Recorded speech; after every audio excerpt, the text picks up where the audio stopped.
नमस्कार, मी डॉक्टर अमोल बाळासाहेब भुसारे, मानसोपचार तज्ञ आहे. 24 मे हा दिवस जो आहे हा दिवस जागतिक सिझोफ्रेनिया दिवस म्हणून आपण साजरा करतो. सिझोफ्रेनिया हा एक प्रकारचा मानसिक आजार आहे.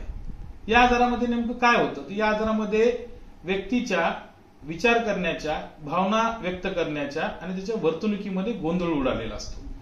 जर आपण पाहिलं तर हा आजार साधारणतः कुणामध्ये आपल्याला पाहायला भेटतो तर 15 ते 25 या वयोगटामध्ये आजाराची सुरुवात आपल्याला पाहायला भेटते. आपण जर पाहिलं तर पुरुषांमध्ये हा आजार कंपॅरेटिव्ह स्त्रियांच्या तुलनेमध्ये जास्त प्रमाणात आपल्याला पाहायला भेटतो. या आजाराचं नेमकं कारण काय, अजून खरं सांगायचं तर नेमकं कारण असं कुणालाही कळालेलं नाही. नेमकं कारण म्हणजे काय की जो मलेरिया मच्छर चावल्यामुळे होतो त्याचा आपल्याला डायग्नोसिस करता येतं. सिझोफ्रेनिया नेमकं कशामुळे होतो हे आपल्याला सांगता येत नाही, पण शास्त्रज्ञांनी किंवा काही वैज्ञानिकांनी याची कारणं जी सांगितलेली आहेत त्यामध्ये अनुवांशिकता हा एक महत्वाचं कारण आहे. फॅमिलीमध्ये रन करणं म्हणजे काय तर बाबा आजोबाला होता तर मुलालाही असण्याचे चान्सेस याच्यामध्ये भरपूर मोठ्या प्रमाणात असण्याचे चान्सेस आहेत. ह्या आजारामध्ये नेमकं काय होतं तर जे आपल्या मेंदूमधले जे केमिकल्स आहेत, ज्याला आपण सिरोटोनिन, डोपामिन, नॉरएड्रेनालिन असे जे केमिकल्स म्हणतो, या केमिकल्सची जी मात्रा आहे ती कमी अधिक प्रमाणात झालेली असते, त्यामुळे हा आजार उद्भवतो. या आजारामध्ये नेमकी लक्षणं कोणती असतात किंवा या आजार आपल्याला निदान कसा करायचं तर लक्षणांमध्ये सर्वात पहिलं लक्षण जे आहे त्याला आपण डिल्युजन म्हणतो. डिल्युजन म्हणजे नेमकं काय तर false but firm belief which is unshakeable. म्हणजे थोडक्यात काय तर खोटा पण पक्का विश्वास जो की आढळ आहे. याचं उदाहरण पाहायचं झालं तर माझ्या घरचे माझ्या विरोधात आहेत, ते माझ्या विरोधात कट कारस्थान रचत आहेत, त्यांनी माझ्या अन्नामध्ये काहीतरी मिसळलेलंच आहे, माझी पत्नी माझ्याबद्दल फेथफुल नाहीये, हे पण एक प्रकारचा माझा भास असू शकतो, या जगातला सर्वात मोठा व्यक्ती मी आहे, माझ्याकडे भरपूर मोठ्या प्रमाणात पैसा आहे, त्याला डिल्युजन ऑफ ग्रँडिओसिटी आपण असं म्हणतो. असं कुठल्याही प्रकारचा भ्रम जर व्यक्तीमध्ये असेल त्याला आपण डिल्युजन म्हणतो. त्याचबरोबर हॉल्युसिनेशन म्हणजे नेमकं काय तर without any sensory stimulus if there is perception of something. म्हणजे थोडक्यात काय तर कुठल्याही प्रकारचा सेन्सरी स्टिम्युलस नसताना तरी आपल्याला काहीतरी जाणीव होते किंवा आपल्याला जाणवतंय, ह्याला आपण हॉल्युसिनेशन म्हणतो.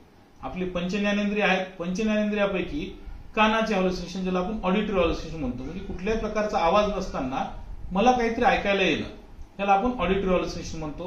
माझ्या डोळ्यापुढे काही नसताना मला डोळ्यापुढे दिसणं, याला आपण व्हिज्युअल हॉल्युसिनेशन म्हणतो. त्याचप्रमाणे माझ्या त्वचेमध्ये काहीतरी किडे रेंगायलेत, याला आपण टॅक्टाइल हॉल्युसिनेशन म्हणतो. कुठल्याही प्रकारचा वास नसताना मला कसला तरी वास येणं, याला आपण ऑल्फॅक्टरी हॉल्युसिनेशन म्हणतो.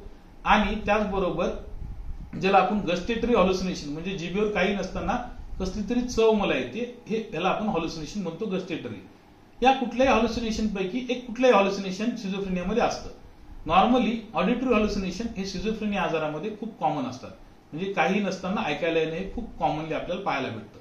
त्याचबरोबर सिझोफ्रेनियामध्ये डिसऑर्गनाइज थॉट असतात. डिसऑर्गनाइज थॉट म्हणजे काय ते विसंगत विचार. विसंगत विचार म्हणजे नेमकं काय, ह्याचं उदाहरण जर पाहायचं झालं तर त्याचा रिअलिटीशी टच लॉस झालेला असतो. उदाहरणार्थ माझं वागणं किंवा माझं बोलणं हे कुणीतरी कंट्रोल करतंय, माझे विचार कुणीतरी चोरून घेते, अमेरिका माझी चोरून आयडिया घेते, किंवा माझं बोललेल्या गोष्टी अगोदरच घडत आहेत, मी विचार करतोय ते आता मला अगोदरच जाणीव होतीये, असा रिअलिटीशी टच नसलेला विचार यालाच आपण डिसऑर्गनाइज थॉट म्हणतो. तर असे विचार असतील तर माणसाची वर्तणुकी बिघडेल, त्याला डिसऑर्गनाइज बिहेवियर म्हणतो. डिसऑर्गनाइज बिहेवियर मध्ये ऍजिटेशन म्हणजे स्वतःवर विनाकारण चिडचिड होणं, इतरांवर चिडचिड करणं, शिवीगाळ करणं, वस्तूंची तोडफोड करणं, या प्रकारचे फर्स्ट रँक सिम्पटम्स दिसू शकतात. किंवा त्याचबरोबर आंघोळ न करणे, एकलकोंडेपणानं राहणे, स्वतःची स्वच्छता न पाळणे, कुणाशी न बोलणे, एकट्यामध्ये कुटकुटत बसणे, अशी वेगवेगळ्या प्रकारची वर्तणूक व्यक्तीमध्ये आपल्याला आढळून पाहायला भेटते. ही वर्तणूक किंवा वरीलपैकी जे 4 सांगितले, डिल्युजन, हॉल्युसिनेशन, डिसऑर्गनाइज थॉट आणि डिसऑर्गनाइज बिहेवियर, या 4 पैकी कुठलेही 2 सिम्पटम्स जर कंटिन्युअस 1 महिना असतील आणि मागील 6 महिन्याच्या काळात असतील तर आम्ही त्याला सिझोफ्रेनिया म्हणतो. पण असं असलं की कुणी त्याला सिझोफ्रेनिया म्हणेल का तर नाही. सिझोफ्रेनिया या आजाराचं निदान हे मानसोपचार तज्ञांनी करायचं आहे, त्यामुळे मानसोपचार तज्ञाकडे जाऊनच आपण त्याचं निदान करतो. एखाद्या आजाराचं निदान करायचं म्हणलं की आपल्या डोक्यात पहिले येते की इन्व्हेस्टिगेशन कोणते करणार. लक्षात घ्या, सिझोफ्रेनिया आजारासाठी ऍज सच आम्ही कुठल्याही प्रकारचे इन्व्हेस्टिगेशन करून घेत नाही निदान करण्यासाठी. जर कोणत्या मानसोपचार तज्ञांनी निदान म्हणजे इन्व्हेस्टिगेशन सांगितलेच असतील तर इतर आजार त्याला नाहीयेत हे रूल आउट करण्यासाठी सांगितलेले असणार. आता निदान झालं, त्याचा उपचार कसा. लक्षात घ्या, सिझोफ्रेनिया या आजारावर निश्चित स्वरूपात उपचार उपलब्ध आहेत. फक्त या उपचारांची एक गोष्ट आहे की हे उपचार आपल्याला दीर्घकालीन घ्यावे लागतात. त्यामुळेच मानसोपचार तज्ञांकडे आपल्याला महिन्याच्या महिन्याला रेग्युलर जावं लागतं आणि औषधोपचार करून घ्यावा लागतो. तर आजच्या दिवशी मी आपणा सर्वांना सांगेल की सिझोफ्रेनिया या आजाराबद्दल आपण जनजागृती करूया आणि लोकांमधल्या या आजाराबद्दल असलेल्या वेगवेगळ्या मिसकन्सेप्शन किंवा वेगवेगळ्या समज आणि गैरसमजाबद्दल आपण दूर निर्माण करूया. एवढंच सांगून मी माझं बोलणं थांबवतो. धन्यवाद.